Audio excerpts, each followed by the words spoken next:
सत्संग में चला, सत्संग में सतगुरु आसीस। चालिए सखी सत्संग में चला, सत्संग में सतगुरु आसीस। चालिए सखी सत्संग में चला, सत्संग में सतगुरु आसीस। सत्संग शरण हो जाए दीवानी, नहीं जुगड़ा में बजासी। चालिए सखी सत्संग में चला, सत्संग में सतगुरु आसीस। अब वो क्या समझा रही है? वो कह रहे हैं कि आप सत्संग में आओ, सत्संग में आओगे तो वहां सतगुरु बैठे मिलेंगे आपको। सतगुरु बैठे मिलेंगे तो उनके दर्शन से हमारी जीवात्मा निहाल हो जाएगी, हमारी जीवात्मा खुश हो जाएगी, और हमारा सामने जो पर्दा पड़ा हुआ है, सतगुरु अपनी दया से उस पर्दे को दूर कर देंगे। अब वो क्या कहते हैं कि भाई मैं तो चलूं तो सही सत्संग में, लेकिन मैं तो राम का पुजारी हूं, मैं तो राम को मानता हूं। तो वो कह रहे हैं कि जहां सतगुरु आते हैं तो सतगुरु के साथ सब लोग आते हैं, सब आते हैं, और वो अपना अपना आसन लेकर के बैठते हैं। अब आप लोग ये कहोगे कि इस समय भी वो सब लोग अपना आसन लेकर के बैठे हुए हैं। अब आप कहोगे कि हम तो बहुत गौर से देख रहे हैं, घूर घूर के देख रहे हैं, हमको तो कहीं कोई नजर नहीं आ रहा। लेकिन आपको इतनी देर ये समझाया कि उन देवी देवताओं को देखने वाली आंख अलग है।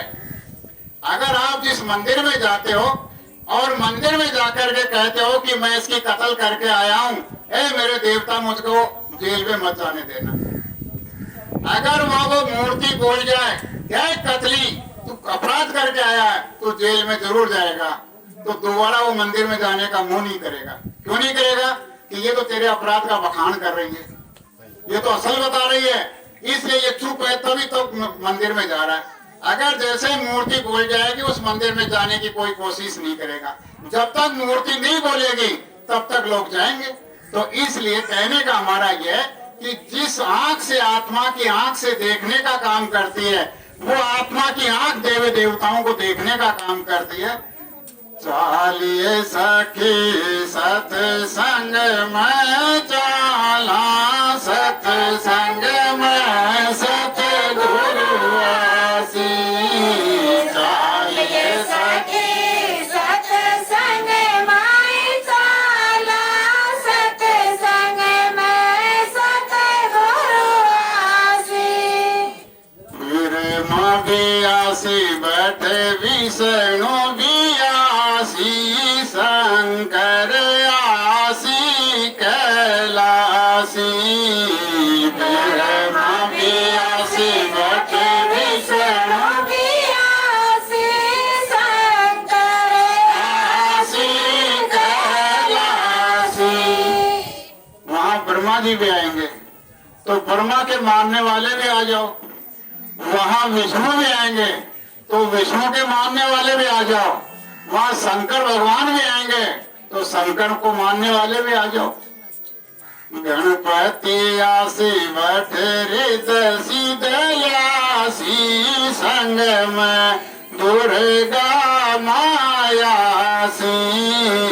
गणपति आसी बैठे रिद्धि दयासी, संग में दुर्गा मायासी।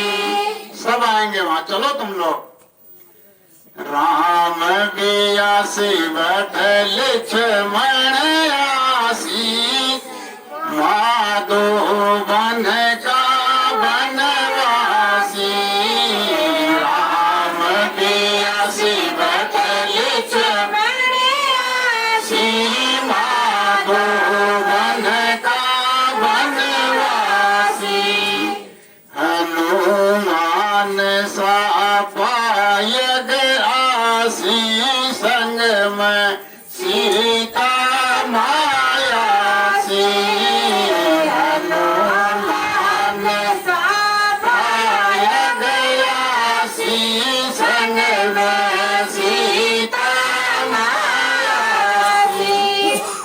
बताओ कौन बच गया?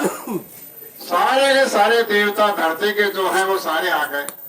जहाँ सतगुरु आते हैं, ये देवी देवता आने से पहले वो सारे के सारे अपना स्थान लेकर के बैठ जाते हैं। इतने बड़े सत्संग की महिमा होती है। ऐसे सत्संग के अंदर देवता आते हैं और फिर वो समझाते हैं। सब लोग कहते हैं झीणो झीणो कजरो सारलो सुहागण तेल रमालो के साम।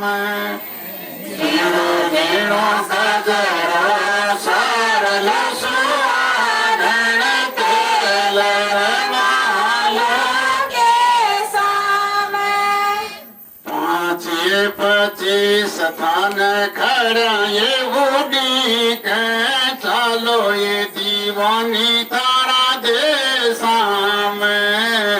25 थान खड़ा ये बूढ़ी के चलो ये दीवानी तारा दे सामने।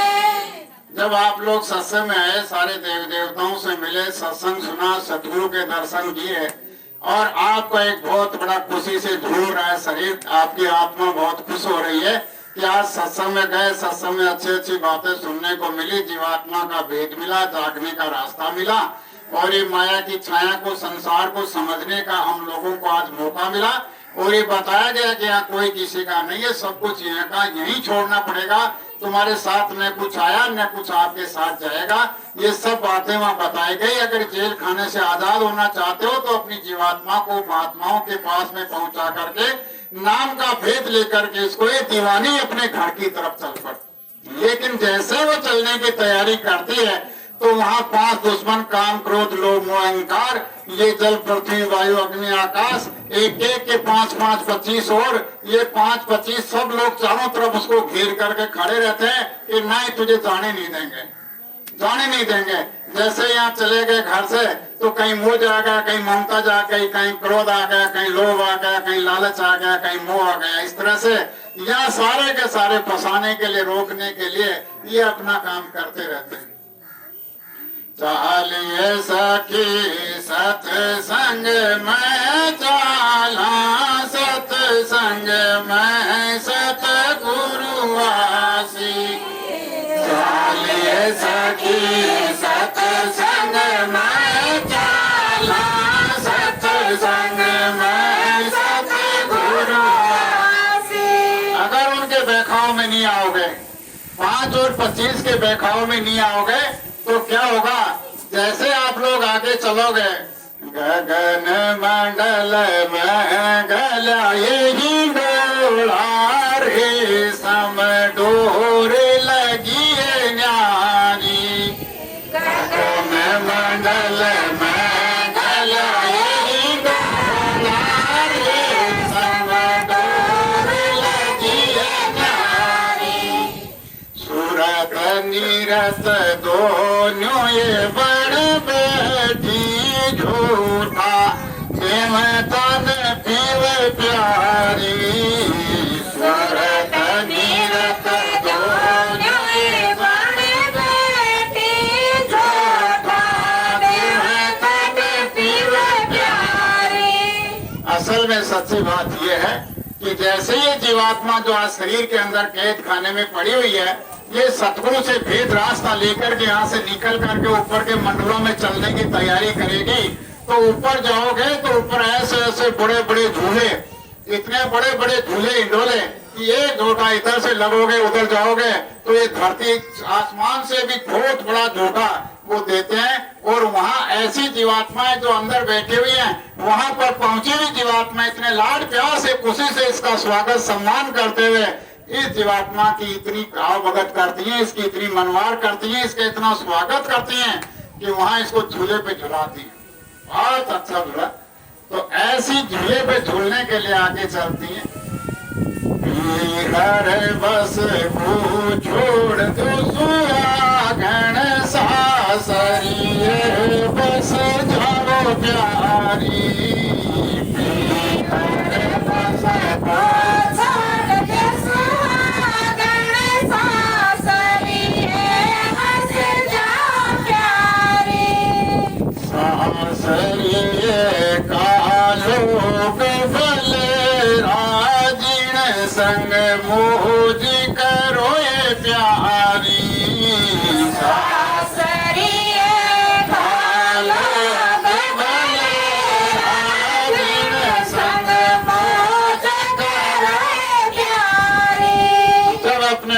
पहुंच जाओगे, अपने देश में पहुंच जाओगे, तो वहाँ जीने मरने का खेल खत्म हो गया। दुख सख्त तकलीफ, हारी बीमारी, कले कलेश, रगड़ा झगड़ा, नौकरी का, कमाने का, खाने का, जमीन का, जीविका का, दुकान का, दफ्तर का, ये सारा कलेश तो यही का है। वहाँ ऐसा नहीं है, वहाँ तो सुख ही सुख है, आनंद ही आनंद है। उस देश में चलो आप लोग, जहाँ के आप लोग रहने वाले हो, उस देश के रहने वाले, जहाँ पर पहुंच जाओगे तो आपका ये मनो से शरीर पाने का काम पूरा हो जाएगा। तो आज आपको ये बताया जा रहा है। तो इसलिए सत्संग वो होता है जहाँ पर सारे देव देवता आकर के अपना स्थान ग्रहण करें और उसमें जागने का, होश में आने का संदेश दें। वो देवी देवता भी चाहते हैं कि हम तो ये काम नहीं कर सके, क्योंकि हम तो अभी ये बंधन में बंध गए। हम तो जब तक अच्छे कर्म हमारे खत्म नहीं होंगे तब तक हम स्वर्ग से नीचे आएंगे नहीं, और नीचे नहीं आएंगे तो हम जा नहीं सकते। तुम बड़े भाग्यवान हो, तुम भाग्यशाली हो, तुम्हारे को सतगुरु मिल गया, मनो से शरीर मिल गया, तो मनो से शरीर में बैठ करके अपने घर जाने का आप लोग कर्म कर लो, तो आप तो बहुत भाग्यवान हो। इसलिए आज ये समझाया जा रहा है कि आप लोग इस काम को करो। इस काम को करोगे तो आपको अच्छा काम, अच्छा जीवन बनेगा, परिवार में खुशहाली रहेगी, परिवार में सब लोग प्रेम प्यार से रहने लगेंगे और अच्छी तरह से काम करेंगे। और अगर आप लोग ये काम नहीं करोगे तो फिर क्या है, आपके घर में झिकझिकबाजी रहेगी, आपके घर में धूम धड़ाका रहेगा, आपके घर में अशांति रहेगी, आपके इतनी बेचैनी रहेगी। कई लोग ऐसा बताते हैं कि मेरे ऐसी घबराहट लगी हुई है, मेरी ऐसी बेचैनी लगी हुई है कि जैसे मैं किसी का उठा करके भाग करके आ गया। तो सही बात है, पराए घर में तो पराई यही होगा। अपने घर में चलने का काम करो, तुम्हारी बेचैनी भी खत्म, तुम्हारी धड़कन भी खत्म, तुम्हारा ये जीव उठना भी मुश्किल खत्म हो जाएगा। शांति से अपने घर में रहो, कोई किसी का ठीक है, सुबह शाम आपको समय मिल गया, अपना काम कर लिया और फिर अपने परमात्मा को याद कर लिया सुबह शाम, इस बात की दिक्कत है। लेकिन अदर पदर जो रहेगा उसकी बेचैनी रहेगी, उसकी घबराहट रहेगी। तो जिस तरह से शरीर के साथी बनाए उस तरह से आज आपको समझाया जा रहा है कि इस बोलने वाले का साथी बना लो। अगर बोलने वाले का साथी बना लोगे तो सारे सुख, सारे आनंद आपको इस शरीर में मिलना शुरू हो जाएगा। केले मारी बाहर भटको काई, थारे सब सुख है गठ माही। केले मारी बाहर भटको